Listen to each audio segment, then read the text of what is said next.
Com onda de arrastões e assaltos, o setor de segurança cresceu mais de 25% nos últimos 5 anos. E é sobre a questão de segurança em condomínios que vamos tratar hoje. E no quadro de dicas, as luminárias que continuam sendo o objeto mais charmoso da temporada.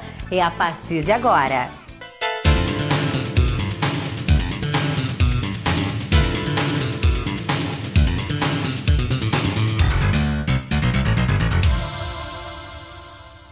E nessa semana o TV Imóveis traz as orientações para você manter a tranquilidade em um condomínio. Ao meu lado, o coordenador de uma empresa de segurança, Daniel Oliveira. Daniel, manter essa tarefa, essa tranquilidade não é uma das missões mais fáceis, não é mesmo? É um prazer recebê-lo aqui no TV Imóveis. Prazer é meu estar aqui, muito obrigado. Tranquilidade em condomínio é uma situação bastante comprometedora, mas dá para fazer quando a gente consegue juntar o prestador de serviço com o condômino, fazer essa junção, essa parceria. Esse é muito legal e quando consegue isso, a gente consegue esse objetivo. Bem, na realidade, nem sempre a comodidade ela anda junto com a segurança, não é mesmo? E muitas vezes os próprios moradores, eles burlam as regras e acabam prejudicando ainda mais essa questão da segurança. Isso é uma verdade. O condomínio ele tem essa dificuldade, porque a comodidade não vem junto com a segurança. Segurança é detalhe, é tempo, é informação, então é preciso que tenha essa paciência. E nem todo condomínio. É muito importante quando o condomínio entende isso, mas como se geralmente trata de várias pessoas, é difícil. Mas quando a gente consegue esse objetivo e focar sempre na prevenção, no treinamento, quando se alinha essa questão do condômino junto com a portaria, com a segurança, aí a coisa começa a andar. Aí dá para fazer uma segurança que fica bem preventiva e bem legal. E nesse caso, como que vocês conseguem trabalhar, fazer essa junção?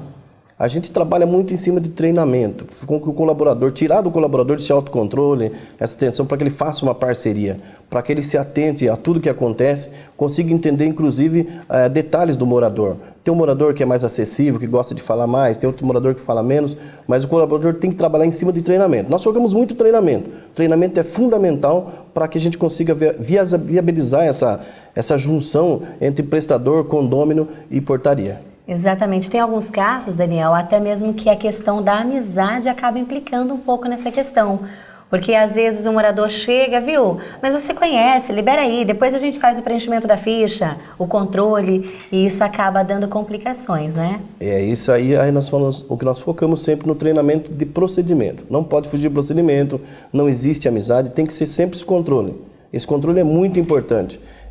Pode haver sim um bom relacionamento entre o condômino, claro, entre o prestador, entre o portaria, mas precisa sempre ser muito profissional. Focar no lado profissional e não deixar de forma nenhuma de deixar de cumprir o procedimento do condomínio.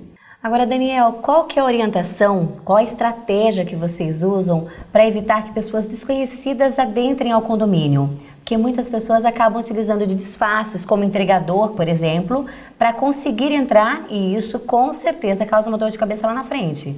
Como vocês fazem nesse caso? Nós focamos sempre no controle de acesso. Hoje existe já uma tecnologia muito importante onde se é feito o cadastro. Então, toda pessoa que adentra ao condomínio, independente de função, proprietário ou não, condomínio, prestador, existe um cadastro. Esse cadastro é importante.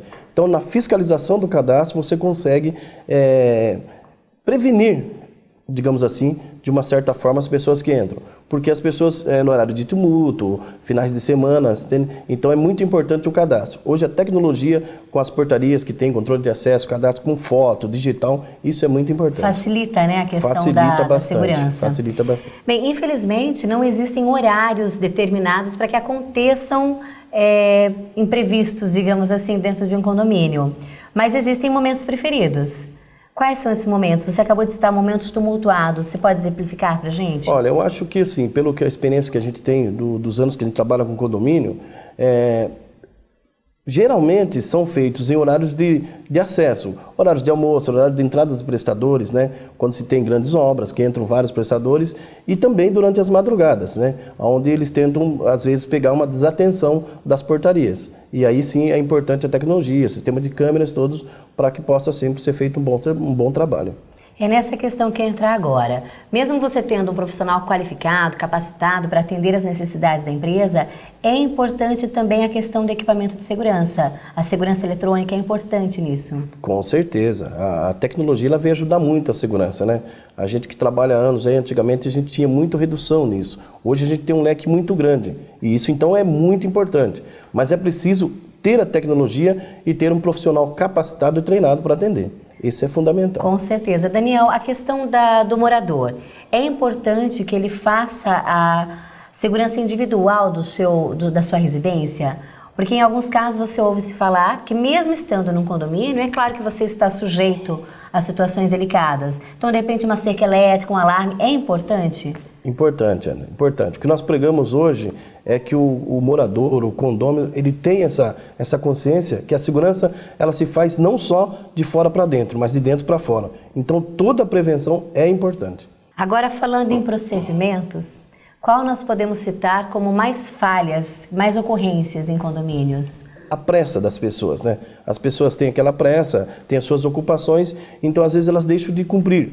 Como, por exemplo, se identificar, acender uma luz interna, você entende? Apertar o controle, digitar sua senha. Então, às vezes que é uma facilidade, uma comodidade que nós acabamos de falar. E essa comodidade, às vezes, coloca em risco a segurança em si dita. Essa é a grande dificuldade. Agora um ponto para nós orientarmos, caso o morador esteja numa situação delicada, ele esteja rendido num carro, alguma coisa nesse sentido. Vocês também fazem essa questão de treinamento para que os porteiros, vigilantes, saibam como agir nesse caso? Porque é claro que ele não vai estar rendido com uma arma na cabeça entrando na portaria. Vai ser algo meio sutil. Mas nesse caso, como que vocês conseguem trabalhar? Nós trabalhamos hoje é a questão da prevenção. Então existe todo um treinamento. Hoje se cria um vaga de pânicos, botão de pânicos, senha e contra-senha. Existem várias opções, mas isso depende muito do condômino. Porque a gente leva para uma assembleia para que todo mundo tenha essa consciência e a participação do condômino é muito importante. E aí a gente cria, tem todo um procedimento e foca no treinamento, cumpre esse procedimento para evitar essas situações desagradáveis. Essa é a dica que a gente sempre dá. Até uma questão bacana, acho que de nós ressaltarmos um exemplo, se você trabalha diretamente com o porteiro, você sabe que o nome do senhor é o João, você chega e chama ele de José, chama ele de Fernando, alguma coisa estranha está acontecendo. Então, de repente, isso pode ser até um sinal de alerta para que o porteiro já saiba um procedimento que ele possa seguir. Pode ser. Nós criamos sempre para determinados condomínios diferentes. São senhas e contrassenhas. E aí você cria, traz ao conhecimento do condômino, por isso que é importante o condômino saber o que acontece dentro do seu condomínio, conhecer os procedimentos, conhecer as regras. Então a gente cria. Não cria todos iguais para que não seja uma coisa única, mas cria um procedimento, uma senha e contrassenha. E aí você consegue trabalhar em cima disso. É muito importante. Com certeza, Daniel. Além de todas essas orientações que você passou para a gente, qual a orientação que você deixa para que realmente o morador consiga manter a tranquilidade em um condomínio? Na questão da segurança, é claro. Eu acho que o mais importante é o morador saber e interagir, tanto com o síndico, com a portaria, saber qual a empresa que faz, quem são as pessoas que trabalham com ele. Tomar conhecimento. Justamente. Esse é muito importante. Porque a maioria das vezes o morador ele mora no condomínio, mas ele não conhece o procedimento, ele não sabe quais são as regras e às vezes ele mesmo discute, porque ele não tem conhecimento. Então é importante que ele seja participativo. Ajude nessa questão da segurança. Como eu disse, segurança de dentro para fora e de fora para dentro. Não é porque mora num condomínio, você tem que estar totalmente seguro. Tem que se ajudar, tem que participar. Segurança é prevenção. Essa é a nossa dica. Perfeito, Daniel. Muito obrigada pelas suas dicas. Com certeza auxiliou bastante a gente aqui nessa questão. Ok, Ana. Eu que agradeço. Muito obrigada. E você não saia daí. Vamos a um breve intervalo e voltamos já já. Eu tenho 15 anos. Meu prato preferido é lasanha. Beterraba? Nem pensar. Sou do signo de Câncer, mas não acredito muito nessas coisas. Me amarro em música pop, sou apaixonada por livros e adoro dias de chuva. Prazer, eu sou a Bianca. Para doar sangue, você precisa conhecer a pessoa?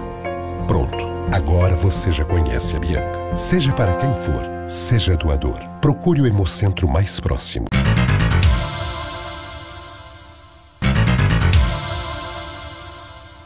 Uma boa iluminação é capaz de mudar totalmente o visual de um ambiente, de valorizar cantinhos e de criar efeitos especiais na decoração. E essas dicas você confere agora.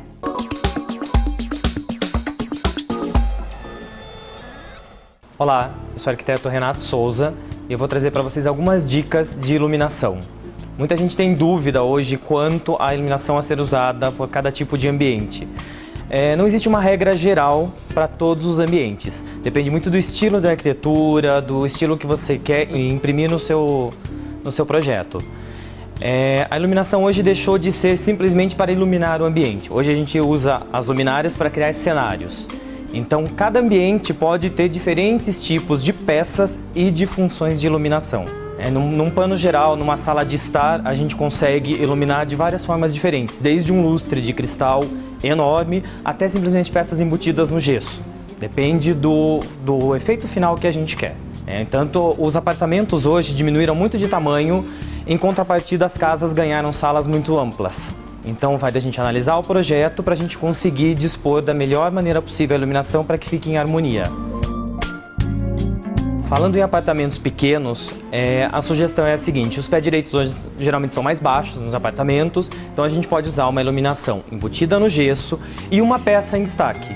Geralmente a gente não usa um lustre muito grande no centro da sala para não pesar o ambiente. A sugestão é que a gente coloque um pendente descendo sobre uma mesa lateral. A gente não perde o espaço da mesa e a gente cria um ponto focal de atração para essa sala.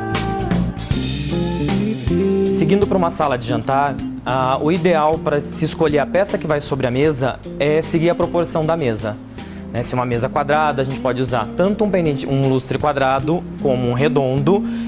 A mesa, se ela for muito longa, que hoje a gente usa muito duas mesas juntas, a gente pode fazer o uso de duas peças separadas, mais nas pontas das mesas.